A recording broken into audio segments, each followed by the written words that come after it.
Shalom shalom, amahoro y'Imana abane nawe. Ubuntu n'imbabazi buva mu nyonga bya Kristo Yesu byongera bikubeho ubugira, kandi ushimira Imana kubw'ingabire y'ubuzima yakuzigamye ikakurinda kugeza uyu munsi. Suko ibyaguhigana bitakurondera bitari bihari, ariko Yesu Kristo yakurinze kugeza iyi saha. Uri carimo impwemu z'abazima, kandi naho bitameze neza byose, ariko hari ico Imana yakoze kugira ngo ube uhumeka canke se uhema uko uriko urahema, kuko hariyo benshi bavyipfuza ariko bitariko birakunda, ariko ubu wewe biriko birakunda. Rero n'umugisha udasanzwe, kandi iyo umuntu agihema impwemu z'abazima aba gishobora kugera ku ciza cose gishoboka umwanya wari wose Imana yategekanyije kugera. Ugeze mu buzima bwiwe Imana iramuhezagira. Ndagomba dusangire ikiganiro nkuko musanzwe mugishikirizwa na jewe Nitezwera Justin, ikiganiro citwa ubushobozi bw'ijambo. Umwami Yesu arushirize kubagirira neza, ndizera ntakekeranya, kuko kiriko kirahezagira imitima ya benshi, kandi nawe ndizera kurimwo. Nimba uhezagiwe usangiza abandi ubutumwa bwiza. Ndagomba dusangire ku nyigisho twatanguye, inyigisho ivuga ku impwemu. Nagomba ndakwibutse ko ikintu cose gihera mu isi y'impwemu, gitangurira mu isi y'impwemu, hanyuma kikambara umubiri mu isi igaragara, ariko catanguriye mu isi y'impwemu. Hari ibintu byinshi biboneka mu isi y'umubiri, ariko bikaba byahereye mu isi y'impwemu, kuko isi ija kuremwa mu itanguriro ravuga nti tureme umuntu asa natwe. Bitangurira mu isi y'impwemu, hanyuma umuntu araremwa nk'uko isi y'impwemu. Ijuru ryari ryamwiyumviriyeho ariko atarabaho, hanyuma rero arabaho, araremwa nk'uko isi y'impwemu yari yamwiyumviriye ko. Hari ibintu rero byinshi bitandukanye bihera mu isi y'impwemu, and then bikambara umubiri. Ndagomba twongere tuganire kandi ku kijanye n'impwemu. Tuzosengera muri kino kiganiro nyene impwemu zitandukanye zo kugirirwa neza n'Imana, ko zoba ku bugingo bw'abera, ko zoba ku bantu b'Imana. Ndagomba tusome muri Yesaya igice caho ca 11 ku murongo waho wa mbere. Turasoma mu izina rya Yesu. Ijambo ry'Imana riravuga ngo bya Mesiya n'ubwami bwiwe bw'amahoro. Igice ca mbere haravuga ngo ku gishitsi ca Isayi hazobaduka agashami, kandi umunago wanaze mu mizi yiwe uzokwama. Impwemu w'Uhoraho azoba kuri we, impwemu y'ubwenge n'iy'ugutahura, impwemu yo kuja inama n'iy'ubushobozi, impwemu yo kumenya Uhoraho n'iy'ukumwubaha. Imana idufashe cyane, Imana kandi idutabara. Igice cya mbere aravuga ngo ku gishitsi ca Isayi hazobaduka agashami, hazobaduka agashami kazomuvaho. Ako gashami kandi umunago wanaze mu mizi yiwe uzokwama. Impwemu w'Uhoraho azoba kuri we. Ndagomba tuganire duhagarare kuri rino jambo rivuga ngo impwemu w'Uhoraho azoba kuri we. Impwemu w'Uhoraho azoba kuri we. Mu butumwa buheruka bwa mbere twaravuze kijanye n'ukuntu impwemu zitandukanye zigenda ziba ku bantu. Turavuga ukuntu umuntu yakira impwemu, ico agaburira umubiri arico yakira. Indya y'impwemu agaburiye umubiri ariyo yakira. Ibintu bitandukanye umuntu aba ariko aracamwo arivyo agenda ahereza umubiri wiwe. Tuvuga ku ndya y'impwemu aba ariko agaburira umubiri wiwe. Umubiri uragaburirwa impwemu. Mu butumwa buheruka twarababwiye ko umubiri ari good conductor of spirits. Ni umubiri wakira impwemu nyinshi cyane kandi zitandukanye. Rero impwemu idomina iyindi, impwemu igaburirwa umubiri cyane, niyo umubiri wawe wakira kandi ugateba ukayibamo. Nimba umubiri wawe ugaburiye impwemu yo gukomera, umubiri wawe uzoteba ukomere, ushikame, uhagarare. Nimba umubiri wawe ugaburiye ukwizera cyane, impwemu yo kwizera cyane, reka ndakubwira, ukwizera kuzoba mu mubiri wawe, ukwizera kuzoba mu buzima bwawe, uzoba umuntu abeshejweho no kwizera. Ubuzima bwawe bwose buba ubuzima bwo kwizera. Impwemu yawe niwayigaburira amahoro, ukamuyaturaho amahoro, umubiri wawe niwawugaburira impwemu y'amahoro, ukama uwaturaho amahoro, ukayatura many times, ukagira practice yo kuba mu mpwemu y'amahoro. Amahoro azoza kuganza mu buzima bwawe kubera ko wayatuye kenshi cyane gashoboka mu buzima bwawe. Ariko kandi impwemu yawe cyangwa se umubiri wawe niwawugaburira ukaguma ugaburira impwemu yo gucika intege, ukaguma ugaburira impwemu y'amaganya, ukaba uri umuntu w'amaganya mu buzima bwawe, akenshi wiganyira, umubiri wawe ugaburira kwiganyira, ijoro n'umurango wiganyira, iminsi yose wiganyira. Umuntu akubaje ntumeze gute, ukaba udashobora kumubwira ntimeze neza, ukaba umuvuga ndapfuye, ndarangiye, biranse, ndaho ariko biraho, ndaho ariko ataco bihagaze ko, ndaho ariko iby'akanya gatoya. Kama uri wa muntu afise ukwiganyira, umubiri wawe ugaburira impwemu yo kwiganyira. Ukwiganyira kuzoza kuganze mu buzima bwawe, ntuzohagarara neza kubera ko umubiri wawe uguma ugaburira ukwiganyira. Ubuzima bwawe buzoba ubwo kwiganyira, uhinduke maganya.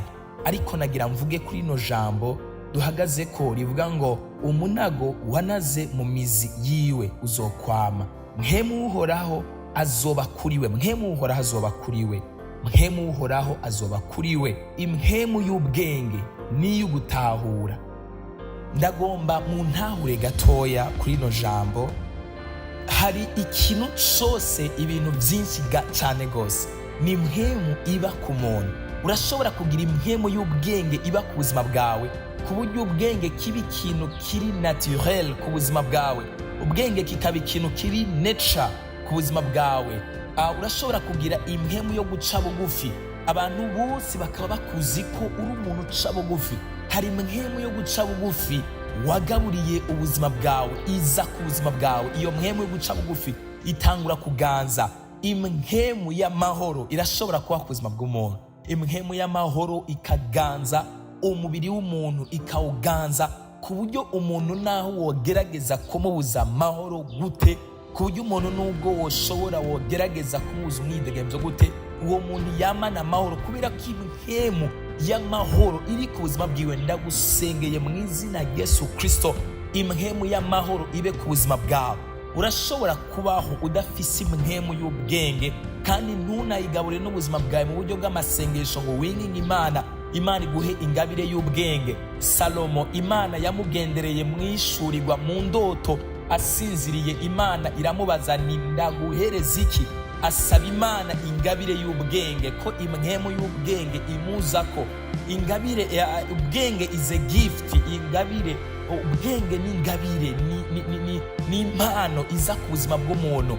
Ayisaba ko Imana imuhereza, yemerera impwemu y'ubwenge ko iza mu buzima bwiwe. Aravuga ni Imana, ndagusabye ubwenge kugira ngo ushobore kurongora rino hanga ryawe rikomeye cyane watoranyije. Emerera impwemu y'ubwenge izeko.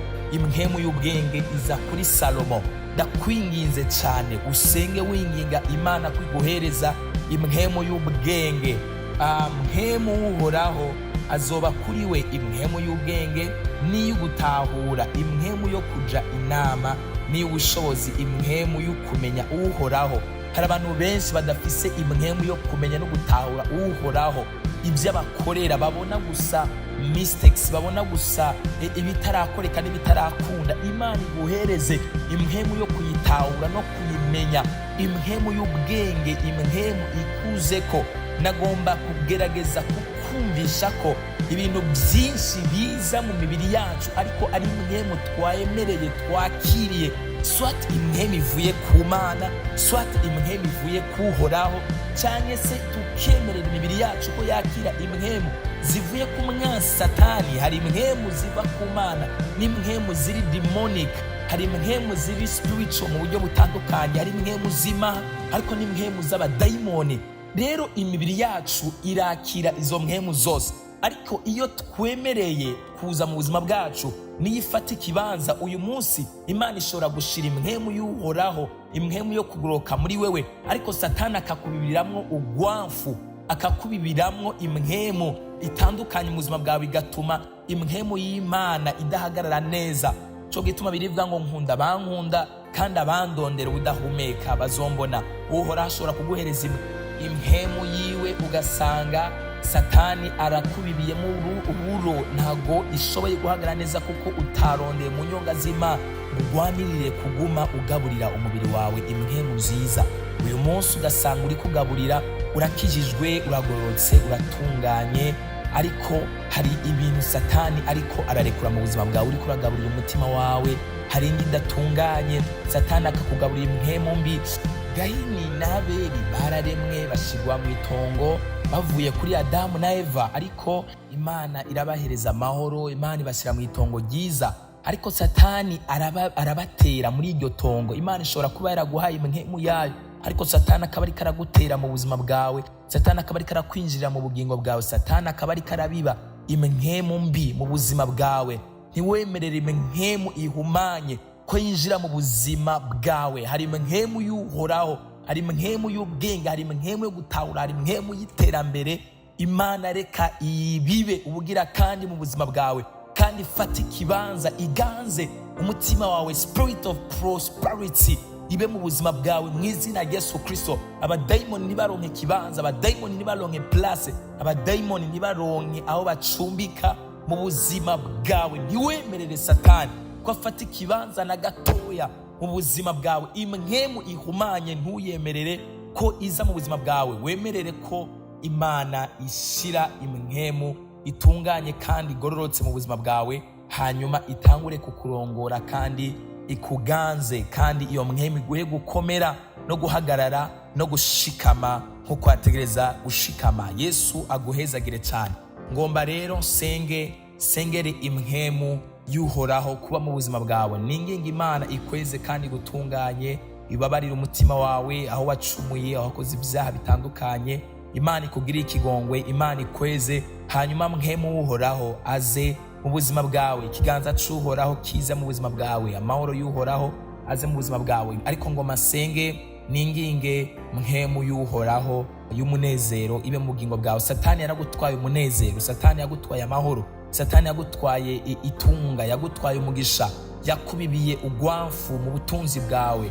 Impwemu y'ubutunzi yawe yaranyitse irayonga, impwemu y'iterambere ku buzima bwawe yaravuyeho. Satani agushiraho impwemu yo kudatera imbere, Satani agushiraho impwemu y'icanyiro, impwemu y'igikundiro kuvaho, Satani akubibiraho impwemu zitandukanye. So ndagomba ndagusengera Imana ikubibire, ikubibimwo impwemu y'iterambere mu buzima bwawe. Father, in the name of Jesus Christ, Imana ibirema kandi kabikomeza, ndasengeye umwene data mubibire ko impwemu y'igikundiro, muhereze impwemu yo gutungana, muhereze impwemu yo kugororoka, impwemu yo kugororoka ibe ku buzima bwiwe, impwemu yo kwavansa ibe ku buzima bwiwe, impwemu y'iterambere ibe ku buzima bwiwe, impwemu y'amahoro y'Uhoraho ibe ku buzima bwiwe, impwemu y'intsinzi ibe ku buzima bwiwe. Mwami, umurenganisha amageragezwa, umurenganisha ibihe bibi, umurenganishe ibitero byose by'umwa Satani yotera mu buzima bwiwe. Mana, ndamusabiye gukomera, Mana ndamusabiye gushikama, Mana ndamusabiye guhagarara neza. Kintu cyose impwemu mbi Satani yabibye mu buzima bwiwe ikugweho mu izina rya Yesu Kristo. Reka hagarare yemye mu gakiza, reka hagarara shikamye mu gakiza, reka tere imbere mu gakiza, reka tere imbere mu mpwemu, reka yavanse mu mpwemu. Abadayimoni bose Satani yoba yashize mu buzima bwiwe, ndase ko bufata ikibanza mu izina rya Yesu Kristo, mu izina rya Yesu Kristo. Impwemu y'ikuzimu Satani yabibye mu buzima bwiwe nifata ikibanza, reka tere imbere mu gakiza, reka tere imbere mu mpwemu, reka tere imbere mu kugoroka, reka tere imbere mu gutungana mu izina rya Yesu Kristo Munyazareti.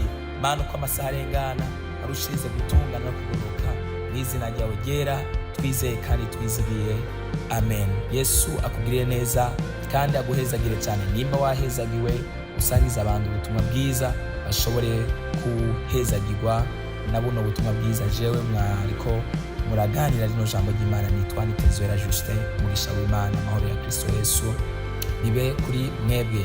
Ndashimiye cyane umuntu wese asangiza ubutumwa abandi. Wewe ufata umwanya wawe ukarungikira abandi mu magroupe atandukanye, mukarungikira abandi ubutumwa bwiza.